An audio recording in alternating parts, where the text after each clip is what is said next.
oven mixer itu rencana buat perusahaan jadi satu gitu ya. Kalau KPR masuk mana? Oh ini banyak sekali pertanyaannya. Mungkin ada nggak sih cara simpel bedain aset sama liabilitas itu? Kalau tadi kan cara Ini sederhananya. KPR kan dimasukin di kewajiban. Hmm, Nah, cuman ininya gini, dua ya. hmm, KPR kita punya rumah itu oke. kan udah jadi aset. Ya itu Hmm, masukin aja rumahnya di atas, rumah ditempati oke. apa tidak ditempati. Nilainya sesuai value saat itu ketika dijual, bukan Hmm. ketika kita beli, ya kan? Oh, Nah, oke. di sini ada Dijual. kredit KPR. Nah, ini ditulis saja pokoknya. Hmm. Pokoknya ya, bukan cicilan dikali sisa gitu ya.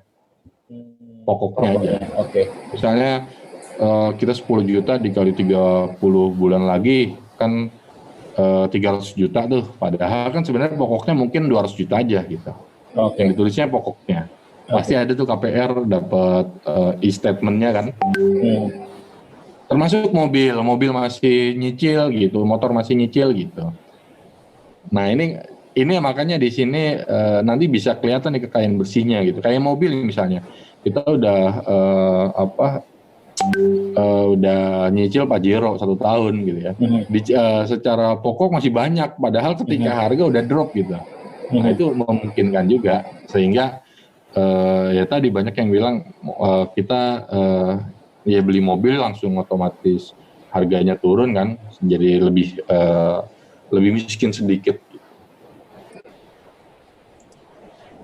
Kalau mau akses e-kelas mudah mapan di kelasfinplan.com. Banyak yang nanya itu. Ya. Terus Terus mohon ya, ada yang pertanyaan masuk nih, ada nggak pembukuan yang bisa gabung pengeluaran bisnis dan pribadi dari Soliangkin?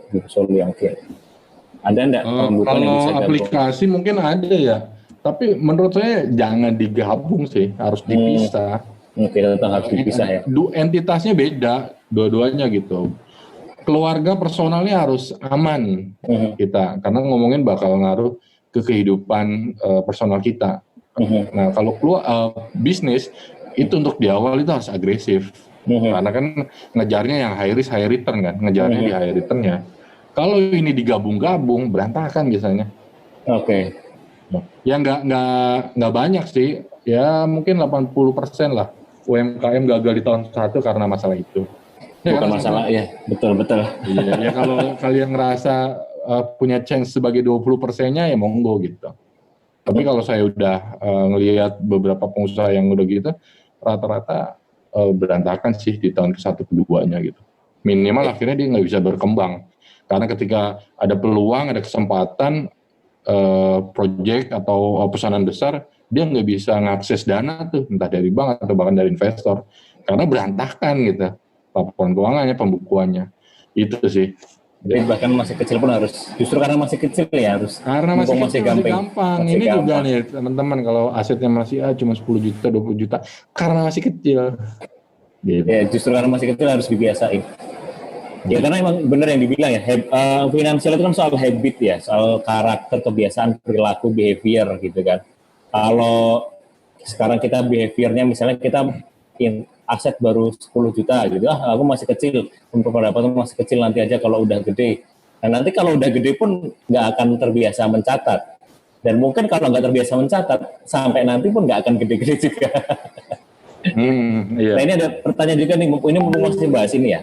Ada dari bisa dijawab nggak itu? Kalau segala cicilan masuknya juga bisa yang berjangka. Kalau sudah lunas jadi aset.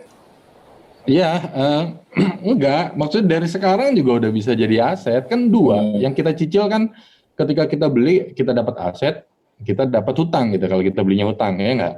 Ini hmm, dua-duanya udah ditulis. Di kolom oke. Okay. aset kita tulis, misalnya panci, nyicil Rumah. 1 juta. Ditulis gitu ya. Nah, di cicilannya juga udah ditulis gitu. Nah, Jadi udah langsung 2 ditulis iya, iya, iya. di awal. Nanti yang ininya habis, ya udah ininya ntar 0. Jadi kekayaan bersihnya kita lebih tinggi kan. Hmm, yes, yes. Gitu sih. Oke. Okay.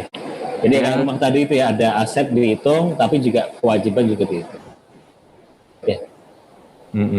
itunya sih. Oke, nomor 2 kita ngomongin tulis cash flow kira.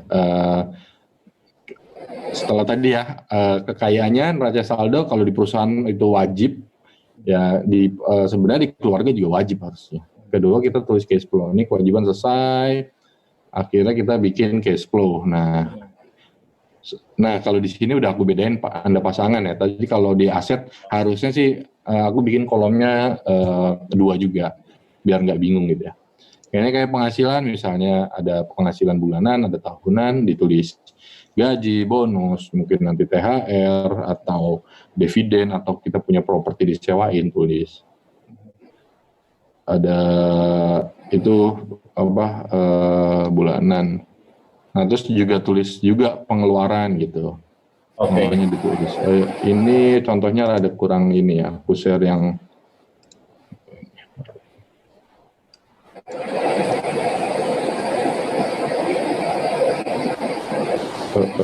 ini ya aliran kas. Nah ini kita cash flow bulanan ini ya. Tadi ya ini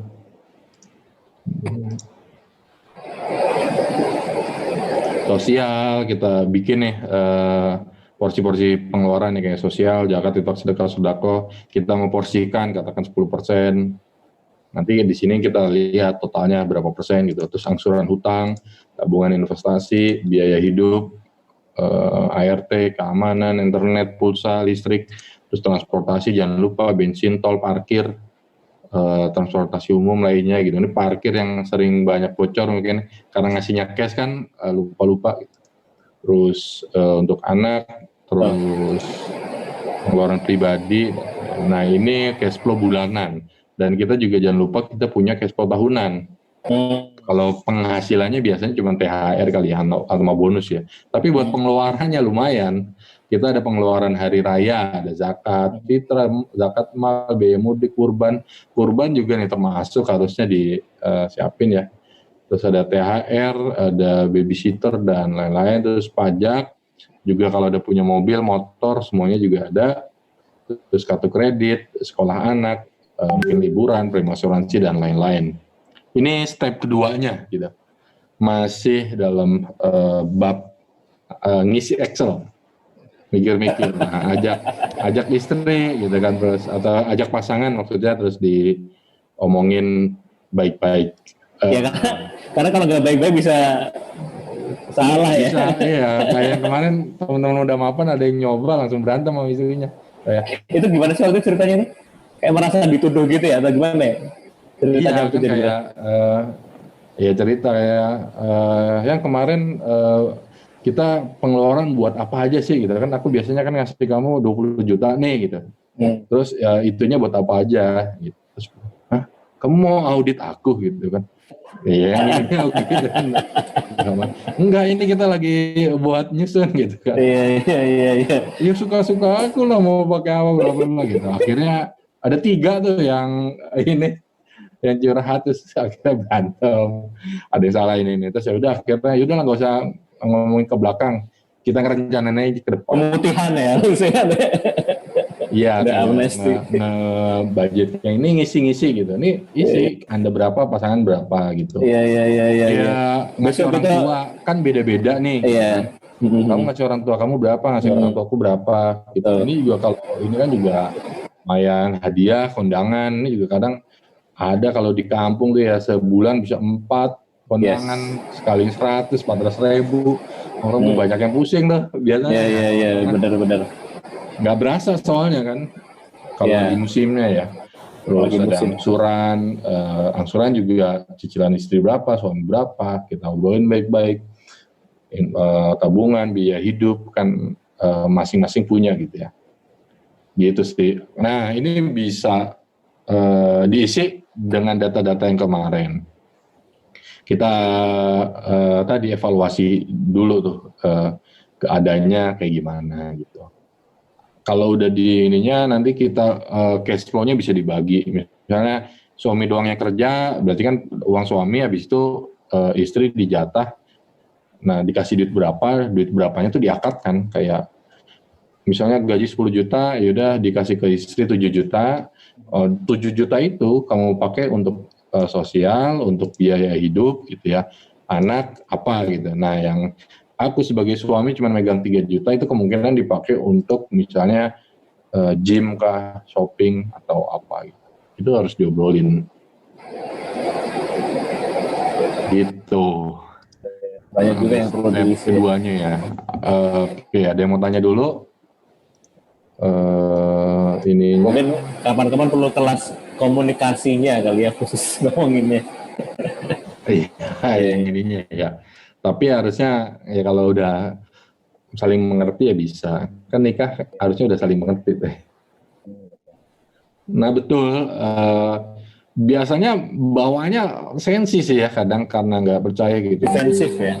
Iya, Kayak kemarin berasa ada saya punya teman saya suaminya gitu. Terus istrinya itu posting gitu kayak habis berantem sama suami, ya kayak suaminya ngomong, kok kamu dikasih uang belanja tapi makannya begini doang gitu ya, padahal ngasihnya banyak. Ya udah someday suaminya diajak tuh ke hypermart atau ke tempat belanjaan gitu. Akhirnya kaget, setengah gajinya tuh cuma sekali belanja, ya tadi beras apa gitu. Kenapa? Yes, para suami ini mungkin nggak update harga beras, mungkin masih nyangka yang 5.000 per kilo gitu ya, atau harga bawang merah harga sehingga itu. Nah iya, jangan dibiasain, itu juga rada ini sih bacanya aku gitu. Tapi ya lucu sih, bisa diambil pelajaran kan akhirnya. Kalau untuk case tadi iya, suami nggak update akhirnya jadi zone-nya 2 nih, dari suami ngerasa gue udah ngasih duit banyak nih ke istri, ternyata harganya nggak update ya, kurang mulu kayak nggak bersyukur. Nah sedangkan si istri, suami gue pelit banget ngasihnya segitu gitu. Padahal kan cuma masalah komunikasi. Pas mau ketemu bilangin, oh ternyata uangnya kurang, harganya tuh pada naik, gitu kan. Ya kita juga sebagai suami juga kan ya nggak tahu urusan kenaikan harga gitu. Kayaknya nanti di buku apa di kelas Filipin harus ada chapter khusus komunikasi deh. Nah ini ada pertanyaan, untuk case istri, apakah lebih baik 1 dijatah, 2 atau dirinci? Istrinya berapa dulu nih? Bukan ya? Bukan gitu jawabnya. Untuk case istri apakah lebih baik dijatah atau dirinci? Kalau aku biasanya dijatah sih. Dijatah, pokoknya akhirnya poin-poin mana itu udah bukan urusanku gitu. Kayak di tabungan investasi, terus biaya hidup, transportasi anak, kayak gitu sih. Dijatah kayak dulu dimulai ngasih berapa, kayak 7 juta sebulan, akhirnya udah di awal-awal ya, di 2013 awal nih tuh, terus yang utang masih ratusan juta kan, seingatku 7, habis itu 3 tuh udah buat bayar utang, sisa 4. Nah 4 itu aku yang dijatah, jadinya dulu kan ya owner dijatah 50.000 sehari gitu, buat bensin, parkir, tol, makan, pokoknya gitu. Udah pokoknya 50.000 sehari buat ke kantor gitu. Ya mungkin kelihatannya banyak ya, tapi lagi itu sih rada ngepas banget sih. Ya gitu, dan segala macem. Awalnya istri, terus lama-lama ekonomi meningkat, berubah lagi, terus sampai akhirnya ya berubah gitu. Bahkan nggak cuma pengeluaran, sekarang kalau istri portofolio dibagi. Kayak portofolio low risk ya istri yang megang, high risk aku. Low risk tuh ngomongin emas, perhiasan, terus reksadana, itu sih. Aku pribadi nggak megang kan, nggak punya ya. Tapi kalau ngomongin saham, proyek, bisnis, properti, tanah, gudang dan lain-lain tuh aku. Tapi ngomonginnya high risk. Ininya begitu. Dan biasanya dari duit yang kita kasih juga udah ada porsi buat kayak tadi untuk melakukan hal itu. Oke, menarik. Jadi dibagi tugas ya sih, istri untuk mungkin lebih defensif ya kan untuk. Iya. Nah kalau ada tambahan yang sering lupa kalau di Islamic Financial Planning, itu harusnya ada uang jajan istri. Nah ini saya baru mau tanya. Di luar dari operasional ya semua gitu. Iya. Bahkan di luar dari kalau ada anggaran skincare, di luar dari anggaran skincare-nya gitu. Jadi kayak yang beneran untuk Jajan kamu ya. ya buat apa-apa, ya bisa juga akhirnya buat dia tabung, buat dana darurat dia gitu kan. Kan Betul, ya ini di Indonesia kan masih betul, harusnya kan betul. ada pakai kompilasi hukum Islam tuh ya ketika warisan ya. Mhm. Nah, tapi kan ada juga yang akhirnya pakai hukum Islam aja gitu. Jadi ada yang ketika meninggal Yes, yes. semuanya dianggap harta suami kan, kecuali Hmm. beberapa yang istri. Nah itu rada kasihan tuh, makanya Yes. ya tadi kalau kita ingin istri dikasih uang jajan yang benar-benar ya udah ngasih, habis itu kita nggak ngotak-ngatik gitu. Untuk keperluan pribadi dia ya, di luar belanja, di luar skincare gitu-gitu ya. Nah, itu Iya. ada ini nggak ada apa? Ada ini nggak sih proporsinya untuk sebaiknya untuk istri segini nih, yang murni hanya untuk istri, ada proporsinya nggak, Bang? Enggak sih di ini Bebas aja. ya, Ya sesuai kayak kondisi suami ya. biasa kalau laki kan suka belanja juga tuh, Mhm. hobi atau apa-apa ya di ini juga ke istri kita gitu kan. Mau sama atau ini dua gitu. Gue Oke, oke. pribadi ya tadi dulu 7 juta sampai pernah di titik ngasih istri tuh yang nggak jadi nyebutan. Pokoknya lebih dari Ya, gaji ya. anggota DPR RI lah setiap Wih, bulannya sih, gitu. mantap. Jadi ya Nah, ini, tapi ya dilihat nggak ada yang berubah sama istri. Maksudnya dia nggak apa namanya ya nggak terus nggak hedon ya. iya belanja dan lain-lain gitu. Bahkan pernah aku bikin tulisan kan karena ya tadi gara-gara perencanaan tahu perencanaan keuangan begini kita juga jadi apa mindsetnya udah bukan yang begitu lagi gitu. Larinya bahkan banyak yang ya udah impulsifnya di investasi gitu. Bahkan buat beli dompet impiannya aja ngumpulin tuh pokoknya 20.000, 20.000, 20.000. Terus Luar pokoknya biasa. setiap ada cash 20.000 kumpulin tuh dari 2018 sampai sekarang. Kemarin kunanya udah 13 juta, 14 juta. Terus kok nggak dibeliin dompetnya gitu kan? Sayang gitu. Padahal udah kumpul juga gitu. Lah dulu kan ngumpulin buat itu gitu. Iya, iya, iya, iya, iya, iya. Ininya gitu. Iya. Nah, Tadi ya kita ngomongin cash flow. Pertama di ini Excel cuma sekedar Excel, tapi ketika kita ngisi kalau bisa berdua terus ya udah diomongin gitu. Jangan meremehkan masih kecil gitu ya. Aku juga dulu masih yang 7 jutaan udah memulai ini gitu ya. Masih 7 juta, 3 juta buat bayar utang, ya udah 4 juta ya kita kelola dengan baik gitu. Tapi ya budgeting gitu ya. Kalau budgeting kan kayak pemerintah, semuanya sesuai prioritas gitu, kayak kesehatan dikasih, pendidikan kasih, keamanan kasih, ada porsinya gitu ya. Terus ya kayak di sini juga sosial dapat, utang dapat, entertain juga dapat gitu. Kayak dulu entertain mungkin ya sebulan sekali nonton bioskop, tapi sebelum ke mall biasanya harus makan dulu biar gak jajan gitu ya. Udah cuma ke mall cuma nonton bioskop. Dan nontonnya di hari Senin karena dulu ada namanya nomad gitu. nonton hemat. Iya, ya sampai segitunya kita mengakali cash flow kita.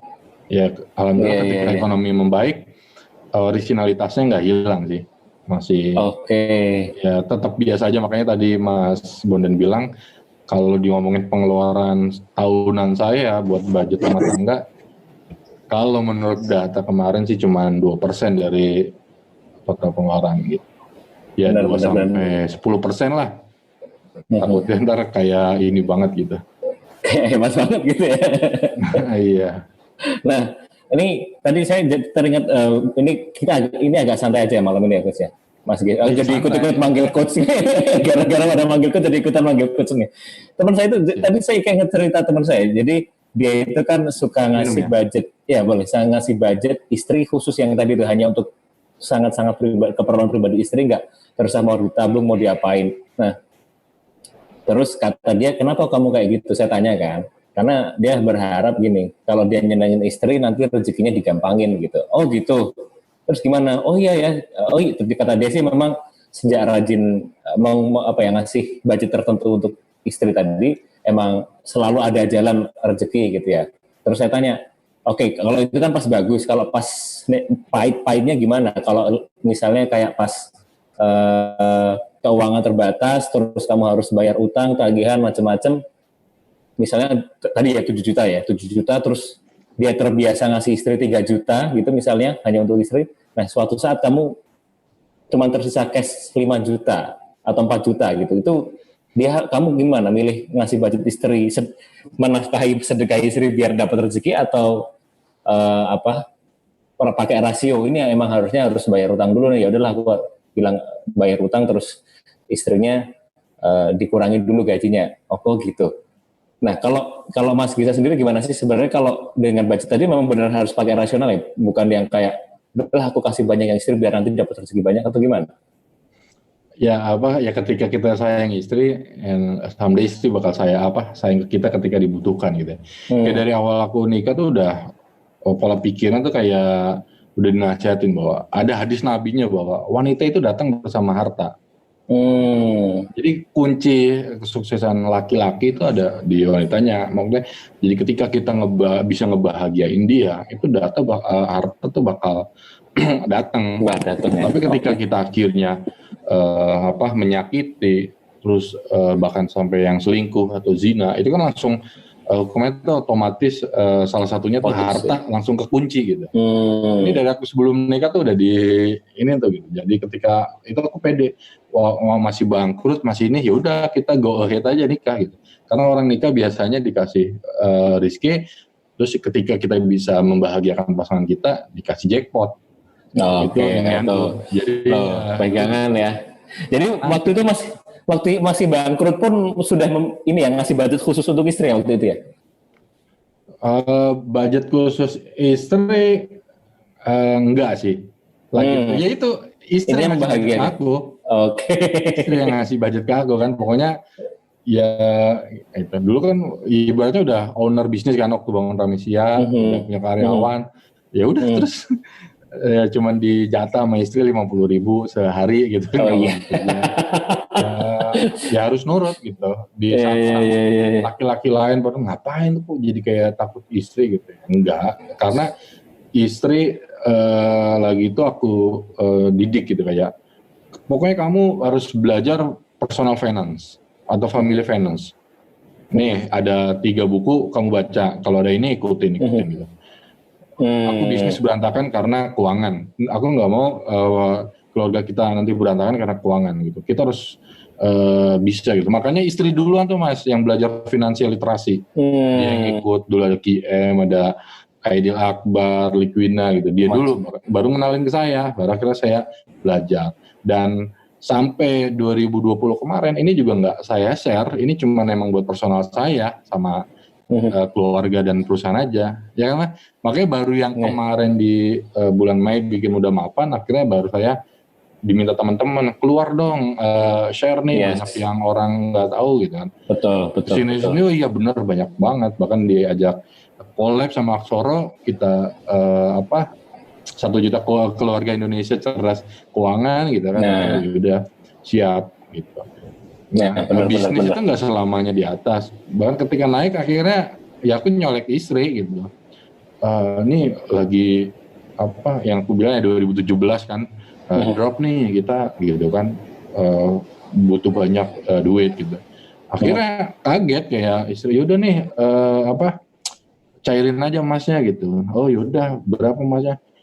Kayaknya 1 kilo mah ada lebih gitu. Wah kaget kan. Serius gitu.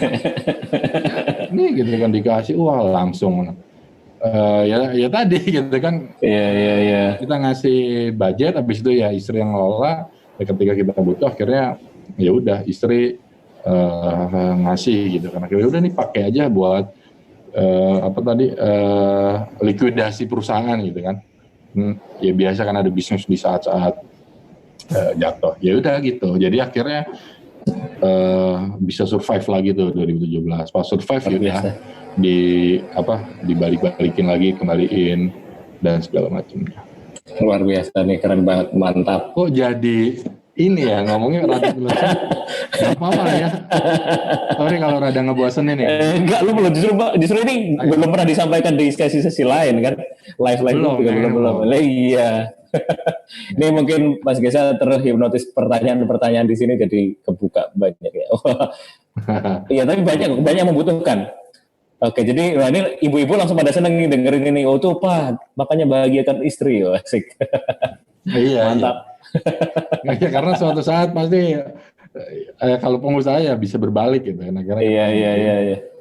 Betul, betul. istri gitu. Oke. Oke, ini masih ingat selanjutnya apa nih Bang? Atau Ada kan tadi slide-nya cuma satu tapi penjelasannya panjang. oh Pokoknya iya. step keduanya ini ya, sorry, ada di PDF.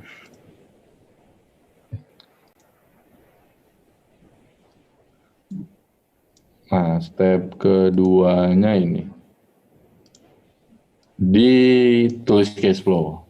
Oke. Nah, tulis cash flow, habis itu kita analisis rasio keuangannya pakai yang kemarin juga, yang rumus-rumus di posting ini. Ini gitu indikator reksadana, likuidasi rasio, uang cash atau yang mudah dilikuidasi.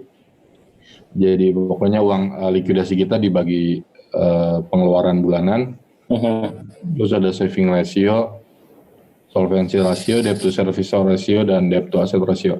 Kayaknya sih ada prakteknya nanti ya di sini. Oh iya tuh ada contoh kasus.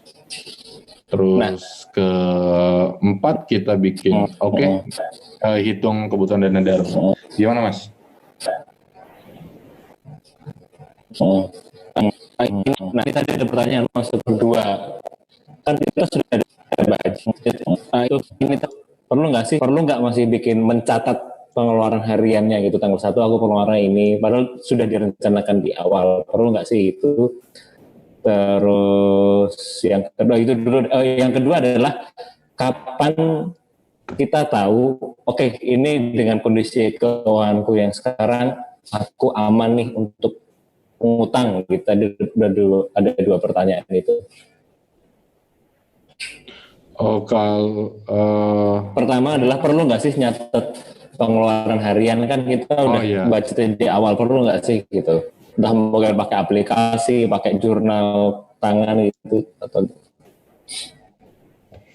iya, ininya perlu pasti, karena kan fondasinya tuh di pencatatan. Kita ngerekap pengeluaran harian kita atau bulanan kita kan pasti ada pencatatan. Waktu itu kan juga saya nanya, habit orang kaya itu memang di budgeting ya, dan nyatet gitu ya. Dan kalau di buku Millionaire Mind itu kan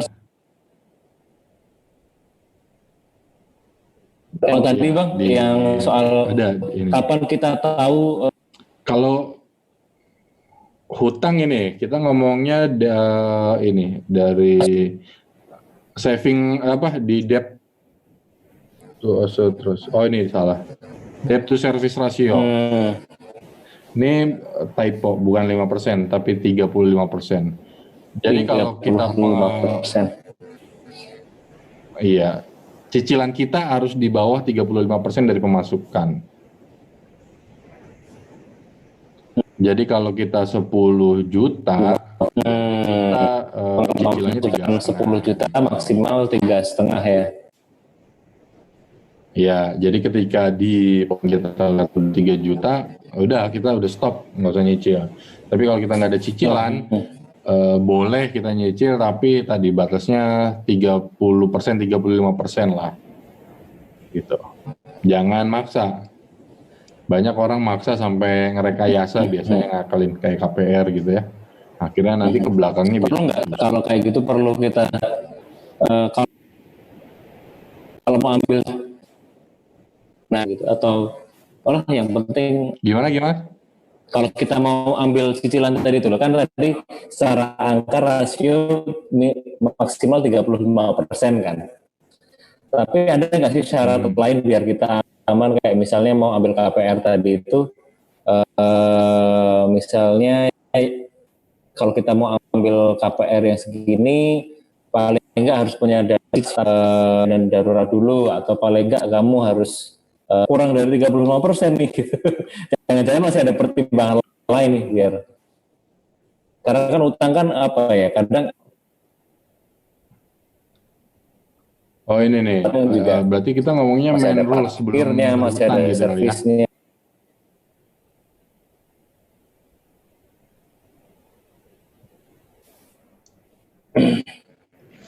Bentar Mas, rada feedback nih. Aku ngomong tuh sambil dengerin suaraku, bentar ya. Nah, jadi buat tadi ada yang nanya kapan kita tahu kita boleh ngutang atau apa sudah aman. Nah, satu diperjelas net forwards-nya ya, net worth positif, debt ratio, butterfly effect kemarin juga sudah dijelaskan. Kali ini nggak usah dijelasin lah ya, udah jelas kan. Net invest fund, substitusi, cash flow positif, net. Iya, kurang.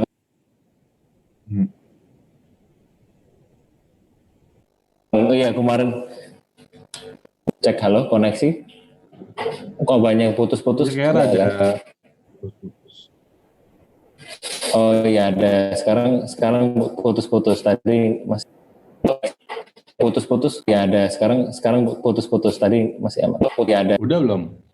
Oh, nggak bisa join kelas finplan.com atau yang mau kita join kelas dan putus-putus. Oke, sebentar ya. Mas Bondan kayaknya yang putus-putus. Oke, siap. Kali. Oke. Siap. Oke, lanjut aja Bang. Kalau gitu sambil saya coba ganti koneksi deh. Siap tuh sambil saya coba ganti koneksi aja coba Mas. Ya, sambil saya pengen lihat. Soalnya ketika ini sambil saya lanjut aja ganti koneksi. Oke. Apa aku yang putus-putus ya? Halo tes. Nggak feedback. Kalau masih ini bisa dengar suaraku. Oke, tadi ya kita kemudian nomor 4 hitung kebutuhan dana darurat. Kelima hitung kebutuhan dana darurat, terus hitung kebutuhan dana pendidikan, hitung kebutuhan asuransi kita. Nanti penjelasannya mungkin di bawah ya. Nih digambarin dulu semuanya. Terus hitung kebutuhan tujuan keuangan. Kayak tadi kalau Bapak Ronald tuh langsung rumah, kalau kita apa nih? Mobil, jalan-jalan, umroh, haji, dan lain-lain. Terus stepnya strategikan semua kebutuhan. Sudah distrategikan, baru tentukan produk investasi. 11 bikin action plan dan timeline. Dan terakhir bikin cash flow setelah fin plan. Dan raca saldo baru. Gitu sih, baru analisis rasio keuangan terakhirnya. Ini misalnya kita pakai contoh kasus. Bapak Alfa ada, oke, suaraku lancar ya. Bapak Alfa adalah seorang karyawan 31 tahun, istri ini memiliki 2 anak. Ini penghasilan 30 juta bulanan, bonus dan THR 60. Bonus 30, THR 30. Nah, tabel kekayaan bersihnya ini kita lihat segini ya. Gitu. Jadi stepnya juga gitu nanti teman-teman, dibikin tadi pemasukan, habis itu dibikin kekayaan bersihnya, tulis saja. Kali ini kan sedikit aja tuh dia kas, tabungan, saham ini gitu. Habis itu ditulis cash flow-nya gitu ya, rumah tangga, makan keluarga 2 juta, listrik, telepon, perawatan, rekreasi, bensin, uang sekolah, susu, pempas, bantuan keluarga dia ke orang tua, sedekah 800.000, hobi, kosmetik dan lain-lain. Dari sini akhirnya kita bikin ya step 2 cash flow, pemasukannya berapa, pengeluarannya berapa gitu ya. Akhirnya disposable income-nya itu ada 12 juta. Disposable income itu 12. Nah, habis itu kita hitung nih rasio keuangannya. Dari data-data tadi ya, tadi likuidasi rasio aset lancar berbanding pengeluaran. Aset lancarnya cuma 35 juta, pengeluaran 17 juta, rasionya 1,9. Ini nggak sehat karena basic guideline-nya tuh 12, di atas 12 harusnya. Jadi merah. Terus kedua, aset lancar berbanding aset bersih.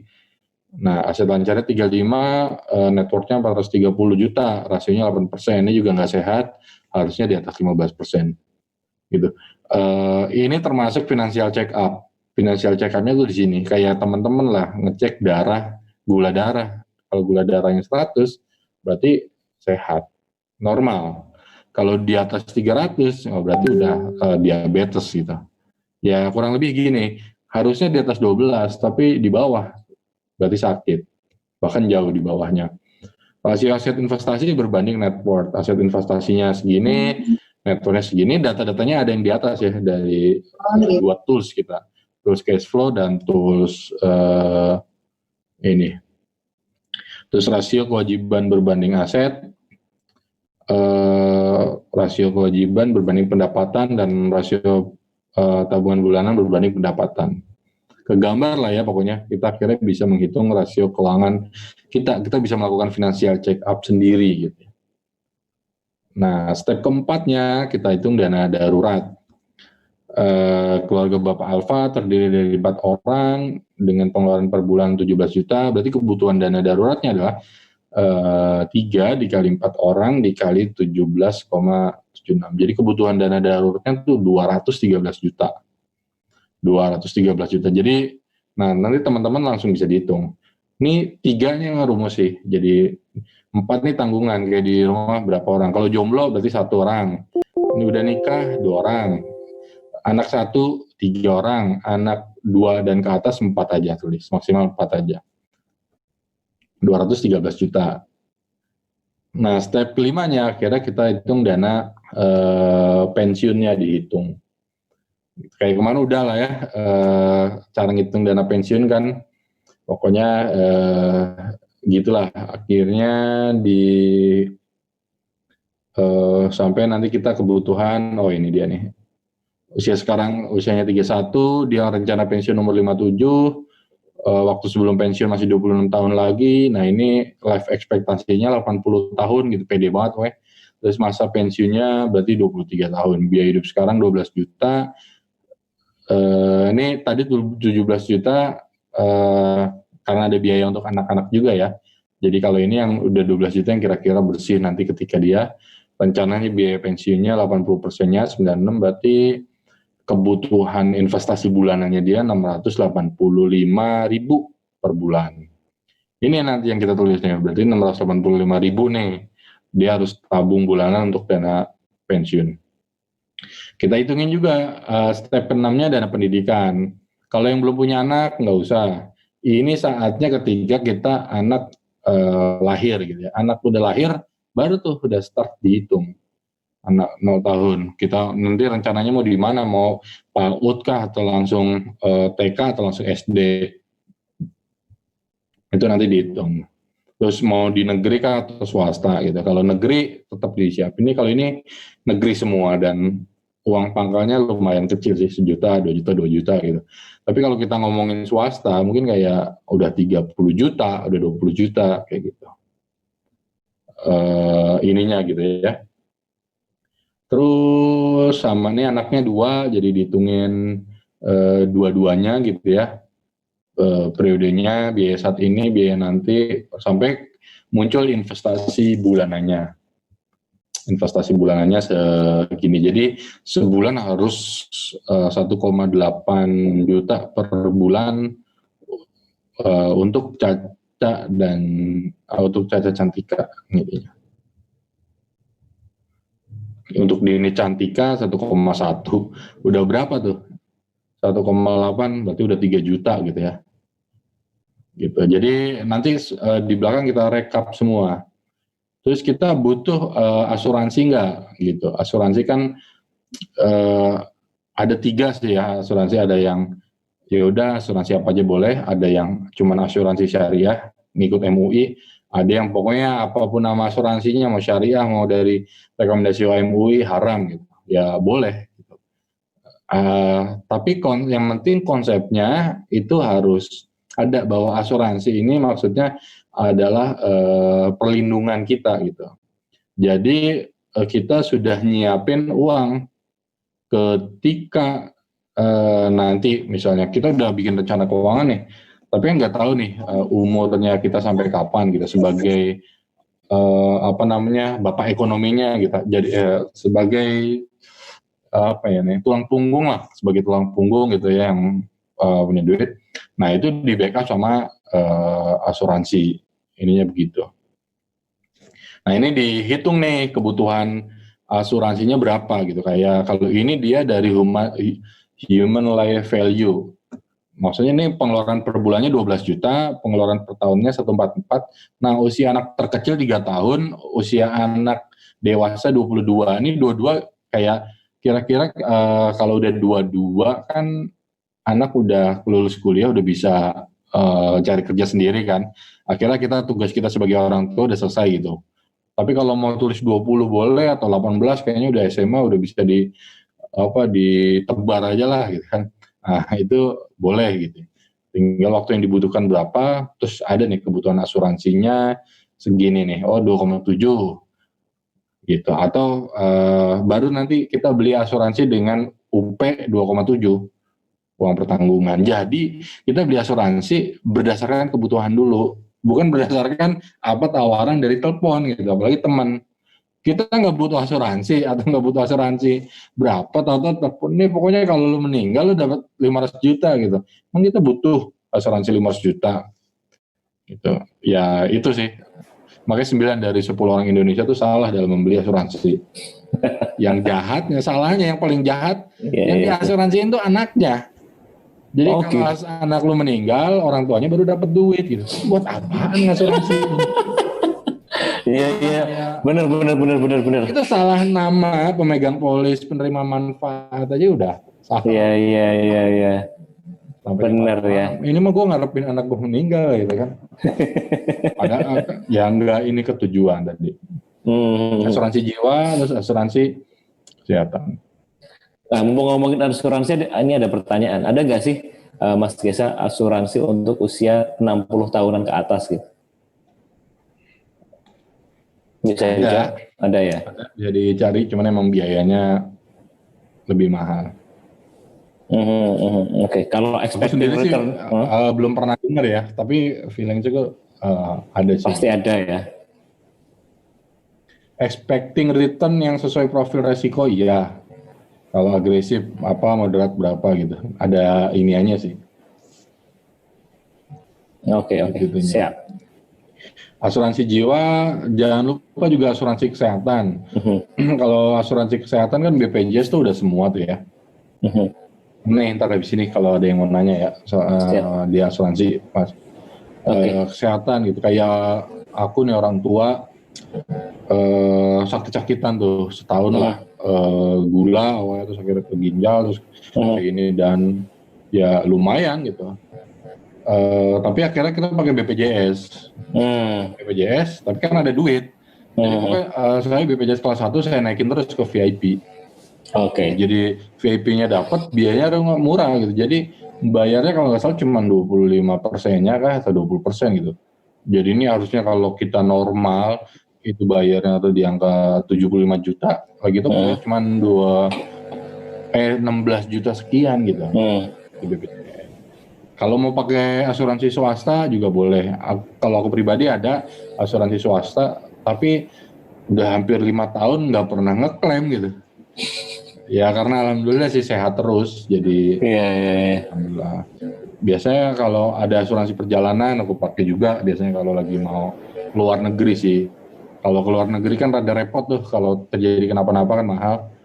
Biasanya beli asuransi perjalanan. Kalau misalnya ke Cina 10 hari, biasa ke Rusia atau ke Singapura, atau aku biasanya beli murah sih itu 200.000, 300.000. Tapi kalau ada apa-apa, ya ininya penanganannya bisa keren lah. Dengarkan bahkan bisa ngirimin helikopter kalau emang ini gitu. Tapi ya nggak kepakai. Harus sakit dulu ya. Iya. Ini gitu. Terus itu sih. Monggo kalau ada yang mau ditanyakan dulu. Iya. Ini kalau ada 3 pertanyaan, mungkin yang mulai dari yang nyambung dengan asuransi dulu deh.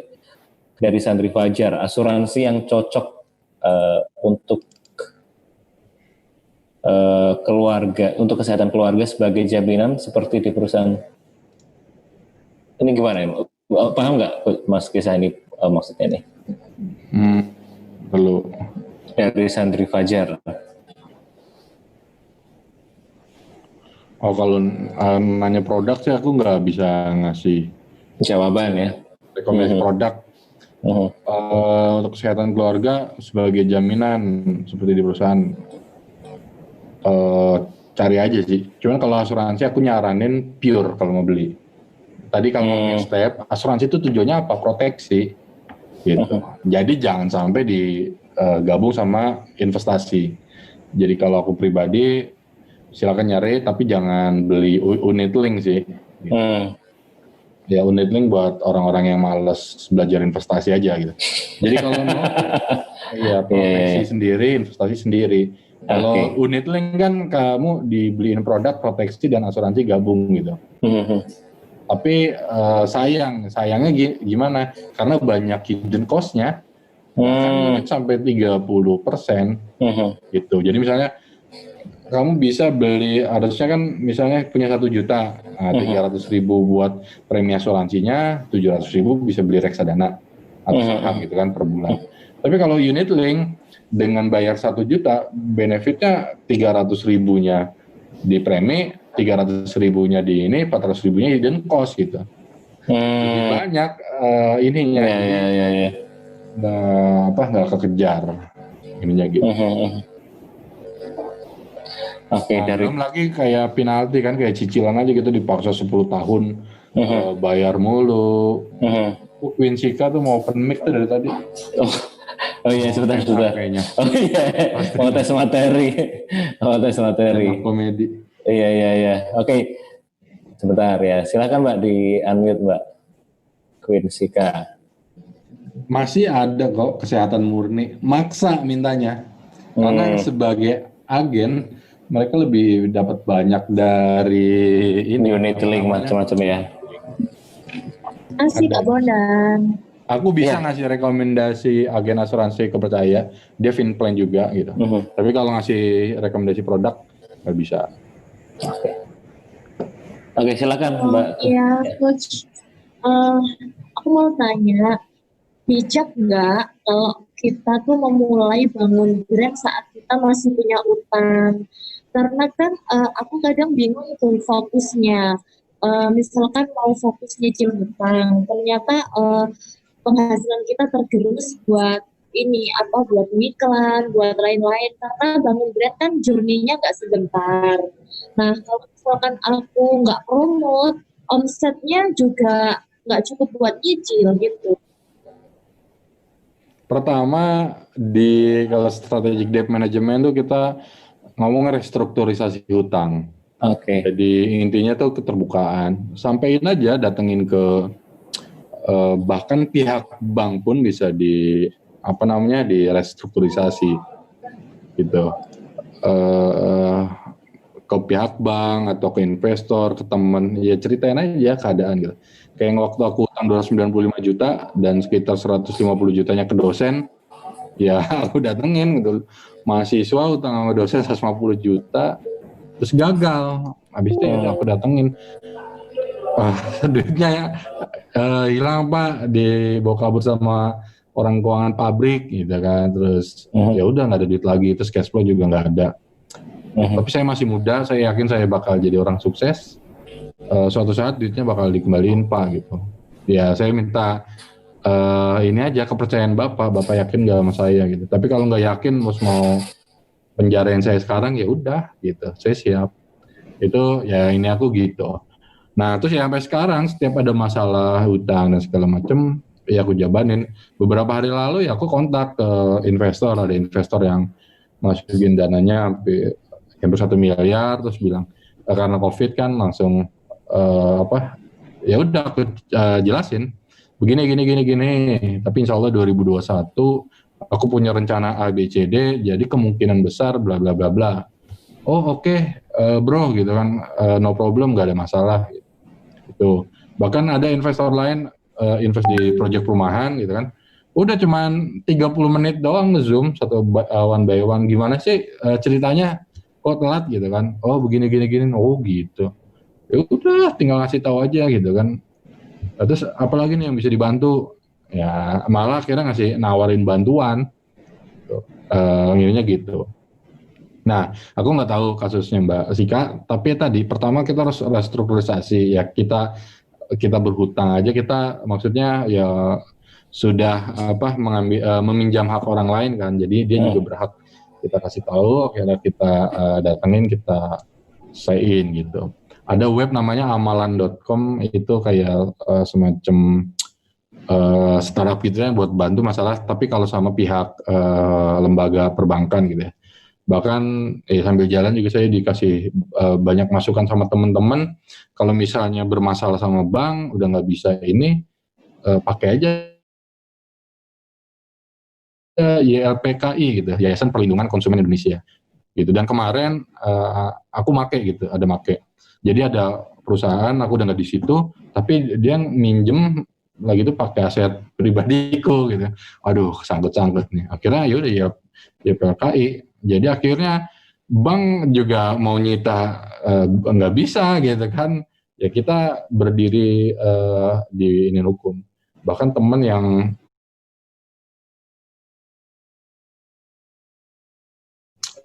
setidaknya bayar pokoknya aja dan bayar pokoknya nyicil, jadi setidaknya nggak kena bunga berbunga-bunga terus. Ini salah satu ilmu jalanan sih. Itu sih. Maaf coach, ini sebenarnya utangnya tuh masih lancar. Maksudnya untuk aku bayar tuh masih lancar. Cuman aku bimbangnya, aku kan mulai bangun brand, dan bangun brand itu kan journey-nya kan lama ya, nggak langsung booming gitu loh.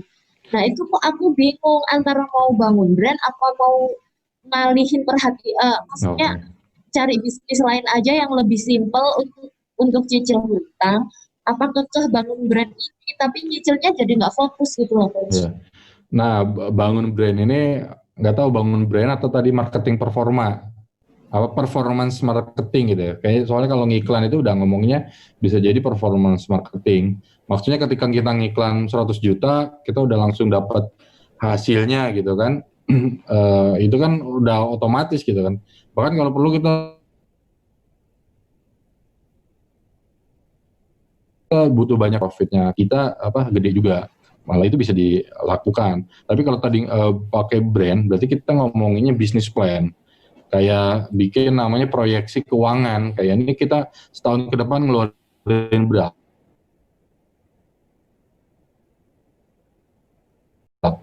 gitu. Kayak tadi brand dievaluasi, akhirnya bisa menghasilkan nggak gitu. Nah, habis itu baru tingkat keyakinan kita sebagai pengusaha. Kalau pengusaha kan gitu, ngambil keputusan, siap dengan resiko gitu kan, habis itu nggak tahu nih keputusan yang kita ambil benar apa salah. Game coba spekulasi. Oke, cukup ya Mbak Zika ya. Makasih. Siap, thank you. Nah. Oke. Gimana Mas Gesa, mau lanjut materi atau mau tanya jawab dulu? Oke, apa tuh? Harusnya kurang ini lagi ya, 10 menit lagi ya? Iya, 10 menitan. Materi aja sih. Tapi kalau masih seru nggak apa-apa sih kalau mau rada panjang. 14 ya, siap. Step 7 kita, step 8 kita ngomongin tujuan keuangan. Dalam tujuan keuangan ya ininya sih kayak kita dibikin aja sih. Ini kalau haji bisa dilihat ya, salah satu tujuan keuangan wajibnya kan haji nih. Berarti kita harus nyiapinnya 25 juta nih kalau mau yang haji biasa. Nah itu harus termasuk sesegera mungkin nih, karena mungkin bisa waktunya sekarang udah 20 tahun, mungkin ntar bisa 30 tahun dan sekian. Gitu. Nah dalam tujuan keuangan yang jangan lupa itu ada namanya time value of money. Jadi kita pakai future value money gitu. Jadi kayak misalnya biaya sekarang 50 juta, mungkin biaya 3 tahun mendatang biayanya jadi 60 juta. Kalau kita kayak ngincer rumah yang sekarang harganya 1M, 5 tahun lagi harganya jadi berapa rumah itu perkiraan gitu. Kurang lebih gitu, karena ada inflasi juga kan. Nah dari tujuan-tujuan itu semua akhirnya kita rekap. Tadi kalau mau beli mobil, beli motor, liburan, semua tinggal dimasukin aja. Semua direkap kebutuhannya, tadi ada dana darurat, kebutuhannya 213 juta, dana pensiun 7 miliar, dana pendidikan anak 19 juta, anak kedua 19 juta, asuransi jiwa 2,2 M, haji suami 50, umroh istri 60, belum misalnya mobil, motor, dan lain-lain. Di sini aja udah puyeng kan? wah ternyata banyak banget ya kebutuhan dananya gitu ya. Jadi ketika begini orang biasanya bakal jadi rada pelit gitu, kayak mau beli minuman kekinian sehari 5 kali mikir gitu. Atau nongkrong di Starbucks mikir. Yang tadi masih banyak nih dana masa depan yang harus diiniin. Betul. Gitu. Ini step 11-nya di penempatan dana. Tadi ya disposable income yang sisa 13 juta itu sesuai dengan tujuan keuangan dan profil resiko. Taruh di mana? Bebas tabungan, emas, deposito, asuransi, reksadana pendapatan tetap, reksadana campuran, reksadana saham, atau properti. Nah, ini contoh action plan-nya. Misalnya kebutuhannya, tujuan keuangannya ada dana darurat, terus alokasinya kemana? Oh, ini tabungan. Kalau ini pencapaiannya dari cash flow bulanan 6,8 untuk dana darurat, masukin RDPT. 700.000 untuk pensiun, masukin di reksadana saham. 685 asuransi jiwa. Terus dari tahunan, misalnya tadi dapat 60 juta, ya 30 juta, ini 30 juta, ini. Ya begitu, action plan. Setelah itu baru akhirnya ada neraca saldo setelah financial planning. Kayak sebelum financial planning neraca keuangannya seperti ini, kayak ada di saham ini setelah FP kayak ini jual aja lari ke sini gitu. Gitu. Terus 14 cash flow setelah financial planning juga beda, kayak tadi kan ada dana sisa yang sekarang yang ini udah sisanya disposable income sisa 18.000 kan. Tadi kan sekitar 13 juta kan. Harinya itu di Schroder 2,8, di Sukor Invest Flexi Fund 900.000, Batavia Dana Obligasi 68, dan lain-lain. Ini contoh ini aja ya. Habis itu ya udah dianalisis lagi rasio keuangannya sebelum dan setelah. Ini ada peningkatan dari 19 jadi 9 walaupun masih belum sehat betul. Ini udah ada kenaikan jadi sehat, ini juga ada kenaikan. Ini ada penurunan secara ini yang semakin bagus dan seperti itu sih. Ini apa sih? Oke. Udah. Mantap. Kurang lebihnya gitu sih. Mantap. Thank you Mas Gesa, luar biasa.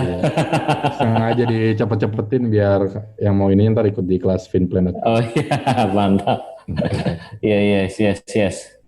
Nah ini ada, oke. Ini ada pertanyaan dari Mas Tatang nih. Jadi teman-teman yang penasaran bisa join kelas finplan.com atau join waiting list Mudah Mapan Blueprint ya. Bukunya itu di bukunya juga sudah komplit. Di bukunya malah dibikin 8 langkah mapan finansial ya Mas. Lebih. Yes. Kalau ini kan tadi rada ribet, di bukunya lebih aku simpelin lagi. Yes, jadi lebih enak gitu kan ngomongnya kan langkahnya tuh. Ya, 1, 2, 3 ada langkah. Jadi di buku nanti lebih simpel, terus ada habit-habitnya apa gitu ya. Karena finansial itu lebih ke habit 80%, 20%-nya skillnya. Terus juga nanti connect juga di buku itu juga, meskipun buku ada link menuju spreadsheet, Excel, ada video-video juga. Jadi multimedia. Jadi buat teman-teman yang merasa jangan-jangan buku harus tulisannya banyak, enggak. Ini juga banyak video, audio, banyak checklist juga, jadi akan enak. Nah, pertanyaan ini ada dari Mas Tatang. Mas, saudara saya pernah jaya banget, omset hingga puluhan miliar per tahun. Tapi karena kesalahan pengelolaan finansial, sekarang per tahun hanya ratusan juta. Dapat proyek aja sampai susah. Nah, dengan kasus ini, sebaiknya dari mana dia memulai? Nah, ini pertanyaan kayak gini pas banget ditanyain ke Mas Gesa, karena nggak cuma ilmu finansialnya dapat. Ini kalau tanya ke financial planner jawabannya beda. Tapi kalau tanya ke bisnis murni jawabannya beda lagi. Hajar aja.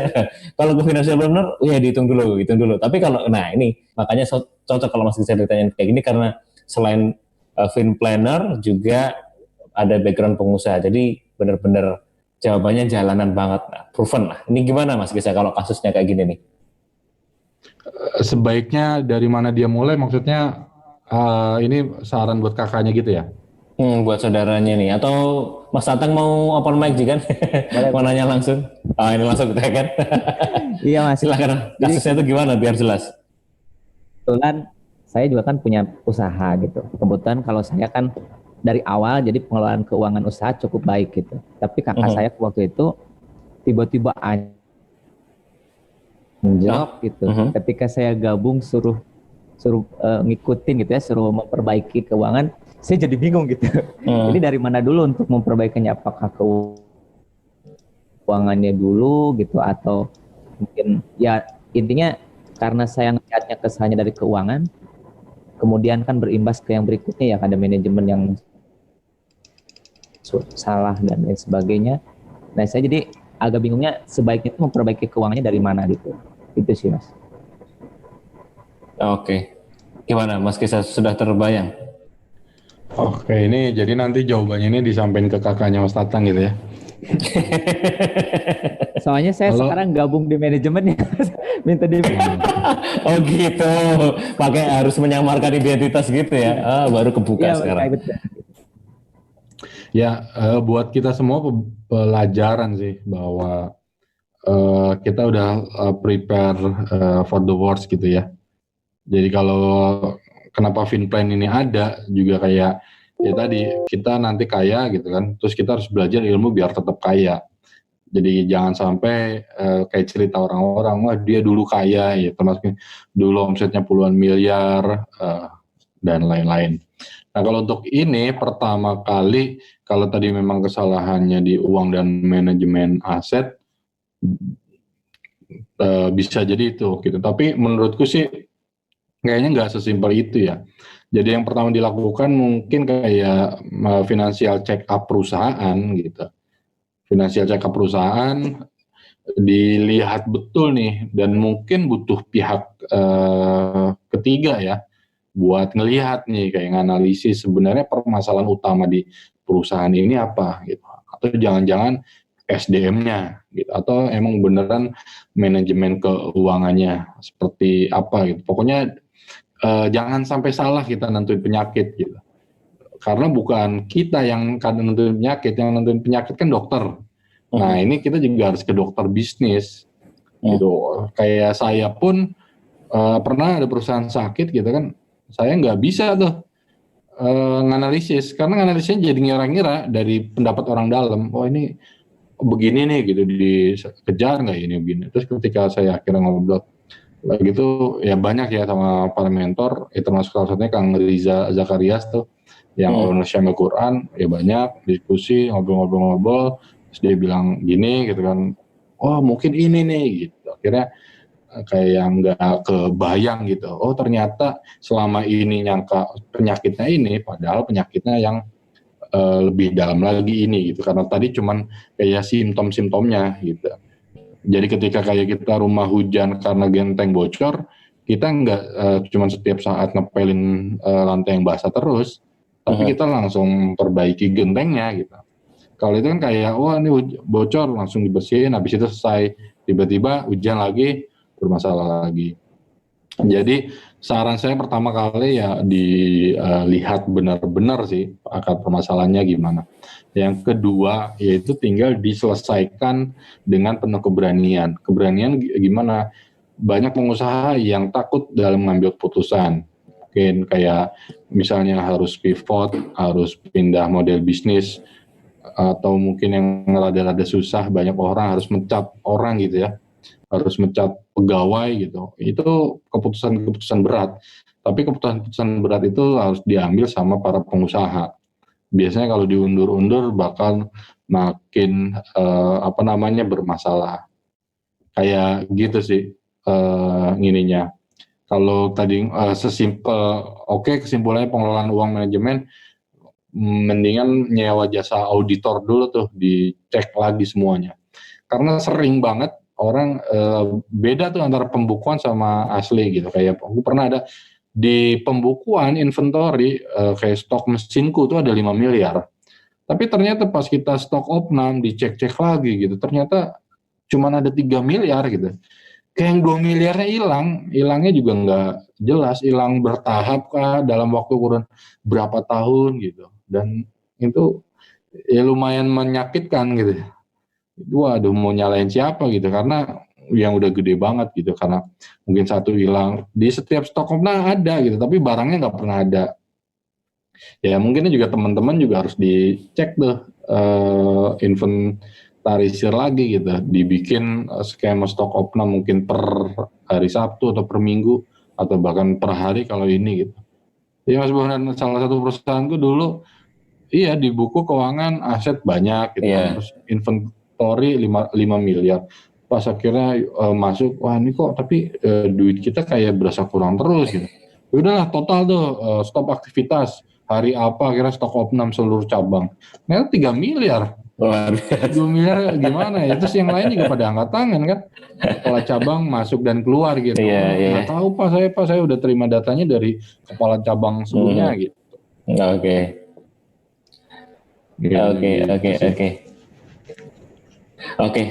Oh kalau saya bukan dokter bisnis Mas Chandra, jadi nggak ini tadi kalau secaranya. Tapi kalau corporate finance dan personal finance selalu bisa bantu sih. Nah, ini kalau orang ahli itu biasanya malah merendah gitu. Mas Bondan kayaknya nih ahli. Enggak, saya sombong ini, enggak. Oke, thank you. Ini sesi pertanyaannya kita tutup dulu sebentar ya. Sekarang kita main quiz singkat yang akan, jadi nanti di quiz ini nanti akan ada gambar tantangan habit challenge gitu ya. Jadi nanti akan ada gambar-gambar misalnya, oh saya sudah punya dana darurat, oke saya sudah punya BPJS, saya sudah punya, sebentar ya saya lihat dulu nih ke lock soalnya layarnya. Saya sudah mencatat pengeluaran, saya sudah selalu bayar tagihan kartu kredit tiap bulan, saya investasi properti selain rumah tinggal, saya sudah mempersiapkan dana pendidikan anak. Ada gambar kotak-kotak kayak gini, sebentar. Kelihatan kayak gini ya. Itu nanti di sebelah kanan bawahnya ada ini ya, kayak gini ya. Nanti di share screen. Itu nanti di kanan bawahnya ada poin-poinnya. Dihitung kira-kira teman-teman di sini tuh, nah itu langsung kelihatan. Tuh, ada money habits kelihatan semua ya, sampai poin-poinnya ya. Kanan kecil itu di kanan, totalnya 100 poin. Nah nanti dihitung itu sendiri aja. Nanti berapa skornya teman-teman dijawab di kolom chat ya. Dan ini benar-benar buat kepentingan pribadi teman-teman, jadi nggak usah, kalau memang baru 10 poin ya udah bilang aja 10 poin, nggak usah wah biar kelihatan keren jadi 95 poin, nggak. Jadi silahkan saya tunggu jawabannya di kolom chat tuh, silahkan dilihat ya. Membuat budget 2 poin, mencatat pengeluaran bulanan 5 poin. Terus di bawah itu ada cicilan utang kurang dari 30%. Oh aku udah segini nih, oke berarti skornya nambah gitu, silahkan.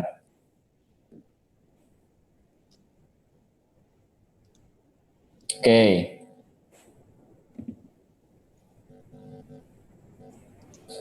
Kelihatan semua ya?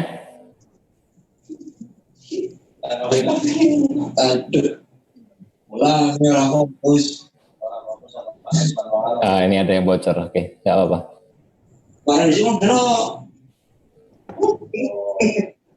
Oke, yuk silakan. Oke, ada yang sudah mulai jawab ya.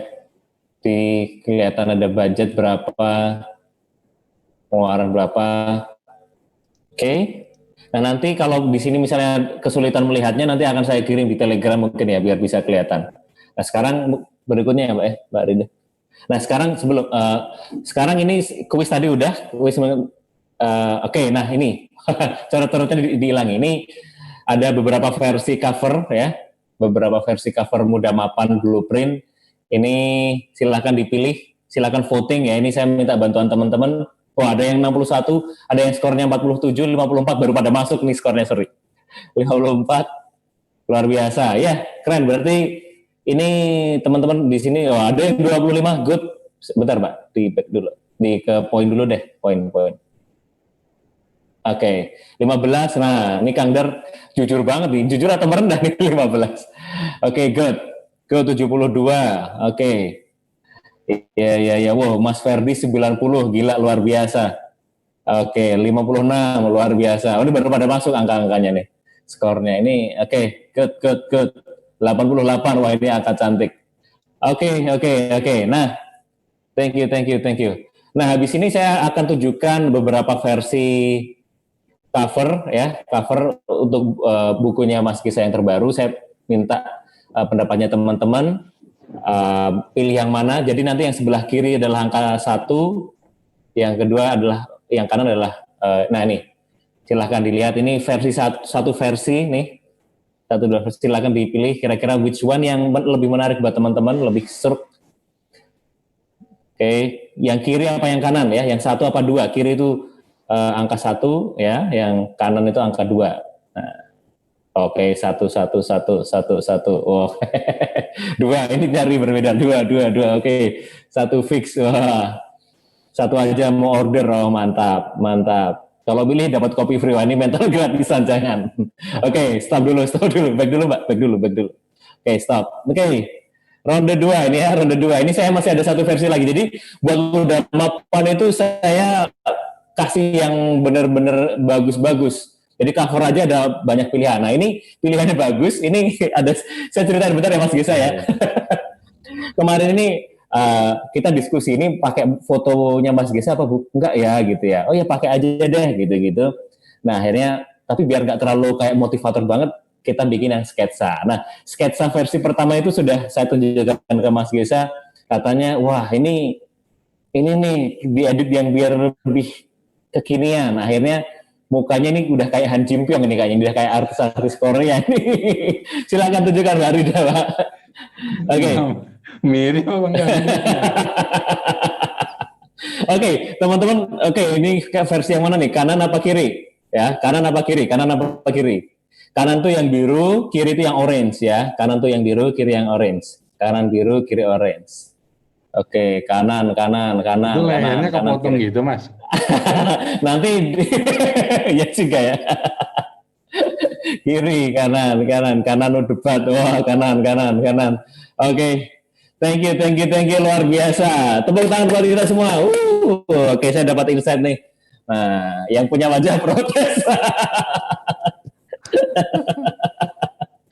Ya mostly sekarang ke yang kanan ya. Dan oke, thank you Mbak. Kita kembali ke Mas Gesa nih. Mas Gesa ini saya terima apa? Gimana? Yang terakhir belum tuh. Bagusnya pakai foto apa yang itu enggak? Oke, mungkin deh. Nah, terakhir deh. Sekarang survei terakhir nih. Ini survei langsung request dari penulisnya. Lebih suka yang nggak pakai foto atau pakai foto? Silakan dijawab di kolom chat ya. Nggak pakai atau pakai gitu. Oke, kita tunggu pollingnya masuk. Enggak ada. Foto nggak pakai foto, tanpa foto. Wah, ini nanti kita rekap ya Mbak En ya, nggak pakai. Oke. Pakai foto. Wah, ini ada yang jawab, mungkin mau pakai foto karena nggak enak ya, ada penulisnya di sini. Tapi kita tidak baper ya. Ini orang finansial sudah terbiasa rasional. Oke. Kayak DPO. Wah ini harus saya cari ini siapa nih. Gambar pertama nomor 1 lebih elegan. Oke. Aku fansnya jadi. Oh aku ngefans jadi pakai. Oh kan. Oh nggak pakai karena takut kalah tampan katanya. Oke. Thank you. Jawabannya luar biasa. Thank you nih. Terima kasih partisipasinya. Ini terima kasih banyak membantu. Oke Mas Gesa, ini sudah mendekati menit terakhir nih, 2 menit terakhir nih. Kira-kira Mas Gesa ada closing statement kah atau ajakan apa gitu-gitu? Silakan. Ya. Atau mau masih mengomentari cover? Enggak sih, tadi back ke materi ya. Oke, siap. Tadi kayaknya teman-teman juga udah bisa sih bikin tadi financial planner. Financial planning untuk keluarga sendiri ya, stepnya gampang pokoknya. Ya pertama bikin neraca keuangan, yang kedua kira cash flow, dan selanjutnya yang tadi sudah kita bahas gitu. Terus akhirnya ketika kita ngomongin keuangan rumah tangga itu harapannya seprofesional kita ngelola keuangan bisnis gitu, atau keuangan di kantor kita misalnya kalau kita bekerja, itu harusnya seprofesional itu gitu. Karena yang kita bangun ini rumah tangga kita. Yang kita bangun kan rumah tangga kita, harapannya rumah tangga kita nanti akan jadi besar, ya sehingga harus sudah dari awal kita kelola dengan baik. Saya membaca hampir sekitar 34% pokoknya alasan perceraian di Indonesia ya, itu karena masalah finansial, karena masalah ekonomi gitu. terkadang bukan dari masalah jumlahnya, tapi masalah keterbukaannya gitu. Karena keterbukaan itu akhirnya menghadirkan zone-zone atau prasangka-prasangka antara pasangan gitu ya, yang nggak baik, yang nggak match. Akhirnya tuh jadi bermasalah gitu. Bermasalahnya akhirnya sampai bikin rumah tangganya jadi kacau gitu. Nah, kita bisa menghindari itu semua. Mumpung belum terjadi, mungkin jadi udah kita mulai dari sekarang tadi merapikan keuangan, mulai dari mencatat, terus akhirnya kita bikin habit keuangan gitu. Karena segala sesuatu yang besar nanti ya kita mulai dari yang kecil-kecil sekarang. Kayak kemarin udah saya kasih lihat ketika kita nabung 500.000 per bulan, sekarang di dalam jangka waktu 25 tahun itu kita udah bisa jadi 5,6 miliar gitu. Kecil 500.000, terus rutin aja kita beliin saham atau beliin emas tiap bulan 500.000, nanti someday itu bakal jadi gede gitu. Nah, sekarang kan PR-nya kayak bikin habit 500.000 ini. Kalau sekarang udah mepet, kita lihat lagi nih mana yang bisa kita rekayasa lagi gitu keuangan kita, mana yang kita bisa tekan lagi gitu. Apakah selama ini makan kita masih bisa kita tekan, belanja kita masih bisa tekan, kebutuhan pulsa kita masih bisa tekan gitu. Sehingga kita yang mepet ya, makanya bisa menghasilkan 500.000 sebulan, yang itu akhirnya kita bisa tabung. Bagi yang belum mulai nabung gitu ya. Bahkan ya tadi yang udah di kelas menengah, tadi 500.000 aja bisa jadi segitu. Akhirnya setelah itu kita, apalagi kita 1 juta gitu, atau 5 juta atau 10 juta tuh per bulan. Rutin aja gitu sampai akhirnya kita bisa mendapatkan kebebasan finansial di umur tertentu nanti gitu kan. Ya kurang lebih gitu sih, akhirnya di ujung kita bisa memberikan yang terbaik. Jangan sampai, atau salah satunya saran saya, jangan sampai terjebak sama mindset bahwa kaya itu dari sosmednya gitu. Kaya itu dari neraca saldo di Excel. Gitu. Jadi kamu jangan sampai kelihatan kaya di sosmed, tapi pas lihat neraca saldo keuangan di Excel yang tadi kita isi, nggak ada gitu. Pamer HP baru segala macam, pas divaluasi ya asetnya nggak seberapa.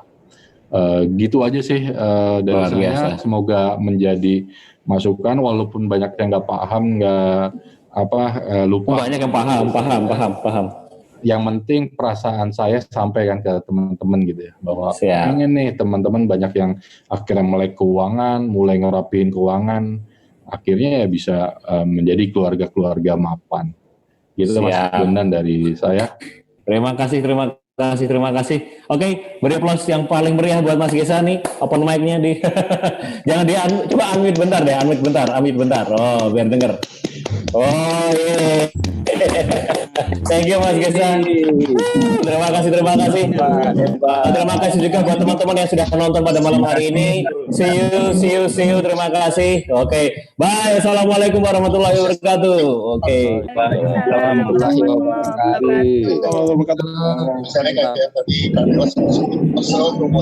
Waalaikumsalam warahmatullahi wabarakatuh. Bahwa saya ini bisa memberikan apa? Nah, setelah orang tahu, kemudian dia membeli berbagai, maka tahap berikutnya adalah branding.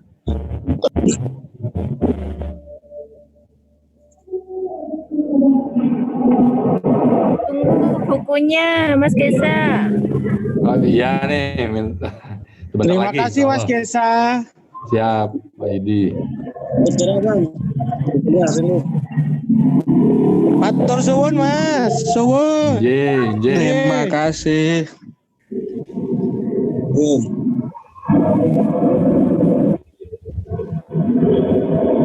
Mas Gesa.